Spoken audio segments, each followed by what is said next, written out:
So let's talk the method for reasons we're going to be discussing a little bit later.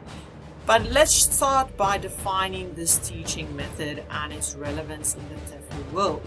So the audio-lingual method is a teaching approach in TEFL that emphasizes the development of oral language. Now, where does this come from?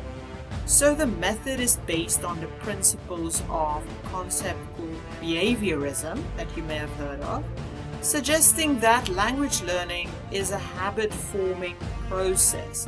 So then saying indirectly that if you repeat certain dialogues and grammar, that this will automatically help you to learn a language because a language is a habit-forming process. During this method, learners listen and then repeat sentences and dialogues until they have produced them accurately and fluently. So why is it called the Army method? From what I've told you now, what would you think would be the reason for calling this method the Army method? So a bit of background information. This method was initially developed and used by US Army soldiers during World War II to teach soldiers communication skills in foreign languages. I've mentioned this as well, where they had to communicate with allies, other soldiers, enemies, etc., understand the enemies as well. This is where they started to become interested in learning foreign languages, and the method was used as the Army method, right?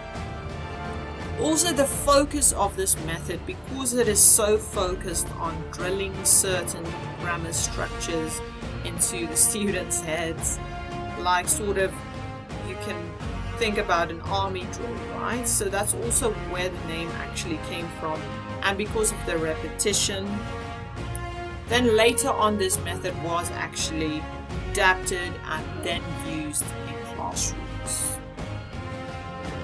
Okay, there you can see a bit of the history summarized.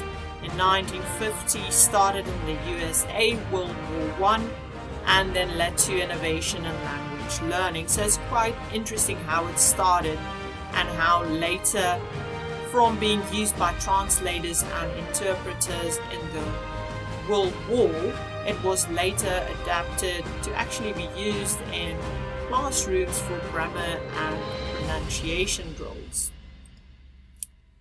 So what are the characteristics of this method? How would you identify that this method is being used in a lesson?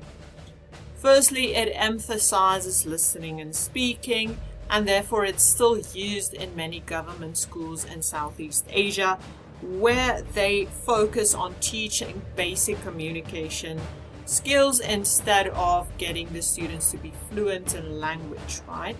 Dialogues used as main teaching materials. As I mentioned, dialogues are drilled and repeated by the students.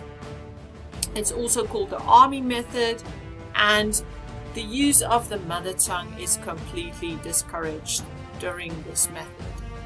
So what would be the advantages here? So it's not a very modern method. It's quite an older one. You can see where it started. So in the 1950s, things have changed so much in language learning and how we interact with speakers from another language. So you can think about this method as maybe being a bit outdated, but still having some benefits in the TEFL world. So it does improve communication skills.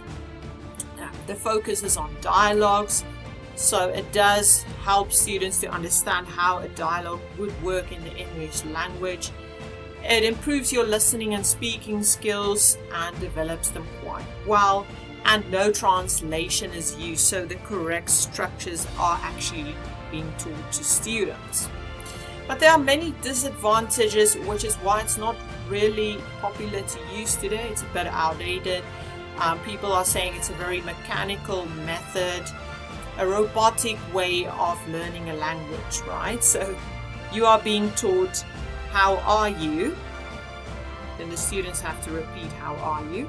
I'm fine, thank you. Then the students repeat, I'm fine, thank you. So you can see that this is a mechanical method. It doesn't allow a lot for the language to be used in an authentic and meaningful way. It doesn't develop your own vocabulary. You are actually just learning certain responses to certain questions. Therefore, it's also teacher-centered. It's not that focused on the student because they have to listen, repeat, right? Very older way of learning. Meaning is neglected, like I mentioned now, a robotic response to a question where the students can't really figure out the meaning of the content, right? It's monotonous, pretty boring, not as engaging as the modern methods. Students lack motivation because you can think if you're a teenager and you have to constantly repeat sentences in class in today's time, how boring that would be for you. No conversation or free talk. It also neglects other language learning skills like writing and reading. Okay, so there are many disadvantages, therefore it is being used today to a certain extent, but not as the only method or, the main method that you're teaching your lesson in. It's not relevant to today's time, but there are still some good things that we can take from it and use in our lessons. Thank you.